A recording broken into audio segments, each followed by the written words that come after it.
So, I rewatched Across the Spider-Verse, and it's made me think a lot about how your surroundings can impact your experience whilst watching a movie.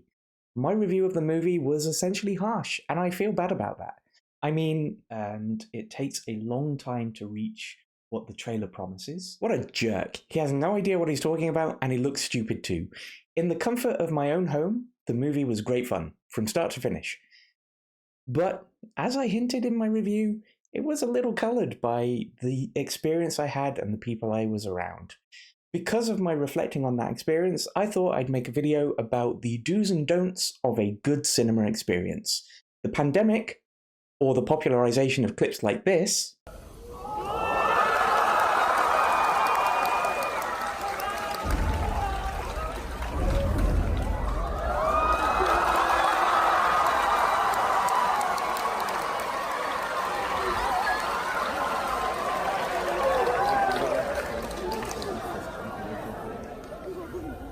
have made the cinema just a bit worse than it used to be.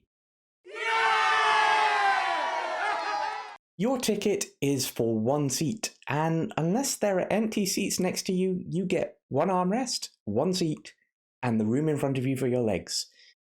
If the seats aren't empty, and you're spreading yourself out, taking both armrests, spreading your legs out, because you're some sort of alpha chad, well, you're ruining someone else's experience. I've had some very uncomfortable cinema experiences because I am too polite and not nearly insecure enough that I feel the need to arm wrestle someone for that space.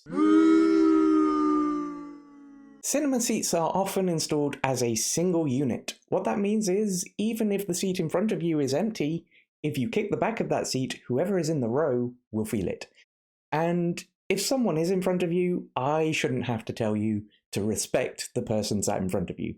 If somebody was pushing or kicking the back of your seat, you would rightfully be annoyed at them.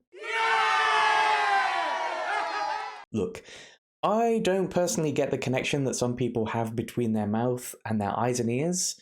I'm more than capable of sitting through a movie without needing to shove something in my face hole. But if you absolutely must snack, either make sure the snacks are in something that won't be noisy during the movie, or open it beforehand during the ads. Then when you're done with it, put it down as quietly as possible, because somebody folding a Doritos packet is going to be pretty distracting to everyone else. And as an aside, make sure the snack is in a position where you can get to it without making big movements.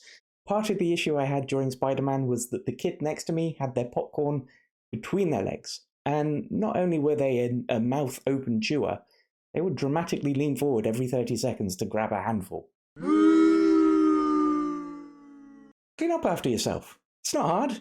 It's just common kindness to the people who work there. They often have someone stood at the door with a rubbish bag as you're heading out, and you're heading that way anyway, so... Unfortunately, gone are the days of people turning their devices off, though I still do. However, that doesn't mean you can't make them, like I am most of the time, silent and dim. This applies to smartwatches as well as phones, especially ones that light up when you move your wrist. The moment someone's device lights up, it's like a flashlight shining in the eyes of everyone sat behind them. You aren't the main feature. The movie is.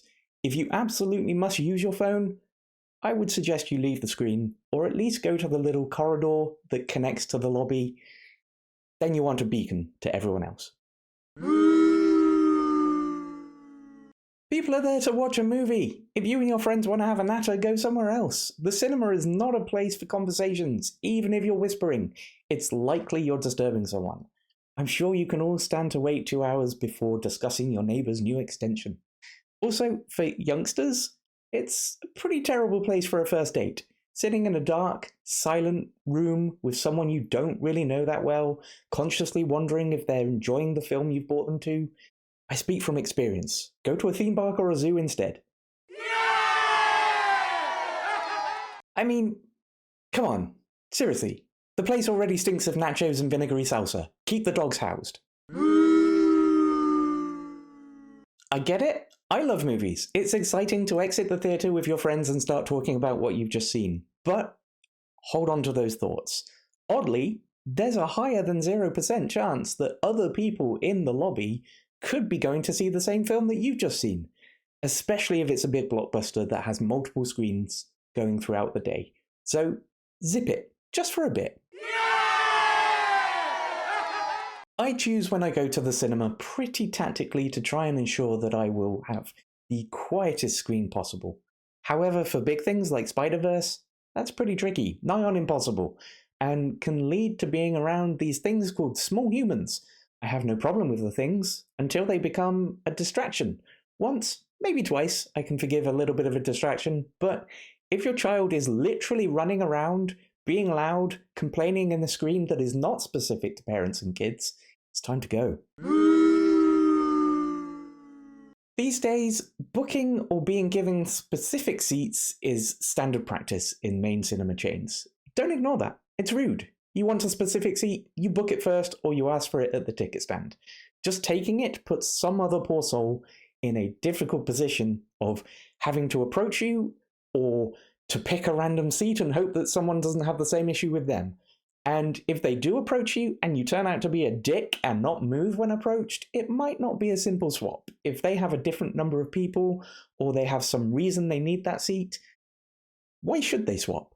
They may have booked that for a specific reason. I tend to book a specific area of the cinema because it's better for one of my ears. It's more than possible to follow every single one of these and still enjoy the movie. Do you know how I know? Because I've been doing it since Bill and Ted's Excellent Adventure in 1989. So there we have it, my definitive list of how everyone can have a great experience watching a movie in the cinema. Let me know your thoughts and why I'm an asshole for making you feel seen on any particular behaviours that I've pointed out.